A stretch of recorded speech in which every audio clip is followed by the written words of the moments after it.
100 రోజుల ప్రభుత్వ ప్రజాపాలనలో 1000 అబద్ధాలు ఆడింది కాంగ్రెస్ పార్టీ. ఆ అబద్ధాలని ప్రచారం చేస్తా ఉన్నారు. ఇలా గ్లోబల్ ప్రచారానికి మీరే పెద్ద అంబాసిడర్ గా పనిచేస్తా ఉన్నారు.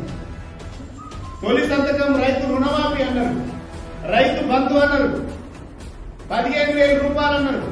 ఉన్నదానికి కూడా దిక్కులేదు. 2,000 రూపాయలు పెన్షన్ మేమిస్తే 4,000 రూపాయలు పెన్షన్ ఇస్తామని ప్రజలకు అబద్ధాలు చెప్పింది. ఇప్పటి వరకు రూపాయి కూడా ₹1 ఎక్కువ ఇవ్వలేదు. జనవరి నెల అసలు పిచ్చినే ఎక్కేసింది. మీరు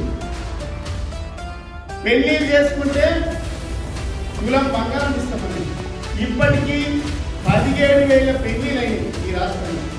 ఒక్క పెళ్లికి 1 తులం బంగారం ఇచ్చినట్లంటే మేము చర్చకి ఏలికని కట్టిస్తాము. మీరు మీ ప్రభుత్వంలో ఉన్నటువంటి మంత్రులు, మీ ముఖ్యమంత్రి ఈ చర్చకు సిద్ధమా?